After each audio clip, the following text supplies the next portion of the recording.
প্রতিভার সন্ধানে মানে সর্বভারতীয় স্তরে কমিটি গঠন হলো আজকে, এবং সেই বিষয়ে আমাদেরকে কিছু বলুন। একটা সংগঠন চালাতে গেলে সেক্ষেত্রে যোগ্য সহযোদ্ধাদের দরকার। হুম। ইউসুফ ভাই আমাদের প্রধান সৈনিক এবং আমরা রয়েছি সহযোদ্ধা।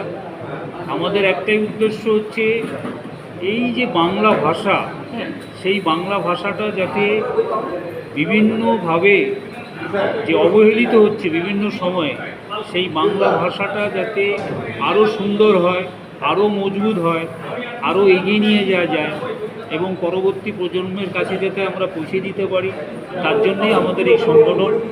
আজকে কৃষ্ণপদ মেমোরিয়ালে বিভিন্ন বিদগ্ধ ব্যক্তিত্বরা এসেছিলেন, তারা তাদের নিজ নিজ বক্তব্য রেখেছেন। প্রত্যেকের বক্তব্যের মধ্যে ছিল বাংলা ভাষাকে কিভাবে আমরা আরও সুন্দর, আরও সুললিত করতে পারি, সেই বিষয়গুলো উঠে এসছে। আমরা খুব ঋদ্ধ।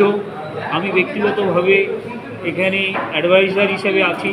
আমি চাই বাংলা ভাষা আগামী দিন আরও সুন্দর হোক, আরও সুললিত হোক, বিশেষ করে যাতে করে পরবর্তী প্রজন্ম বাংলা ভাষাটাকে আরও বেশি করে ভালোবাসতে পারে। ইংরেজি শিখুক, ইংরেজি শিখতে হবে, আন্তর্জাতিক ভাষা, ইংরেজি শেখা দরকার, কিন্তু বাংলা ভাষাটাকেও যাতে আমরা সঙ্গে রাখতে পারি, বাংলা ভাষাটাকেও যাতে আমরা চর্চা করি, এটা নিয়ে যাতে ওয়ার্কশপ হয়, এটা নিয়ে যাতে সেমিনার হয় এবং বিভিন্ন বিদ্যালয়ে, বিভিন্ন ক্লাবে আমরা আগামীতে সেমিনার করব, আমরা ওয়ার্কশপ করব, ছাত্রছাত্রীদের জানাবো বাংলাটা শিখতে হবে, এটা আমাদের মাতৃভাষা।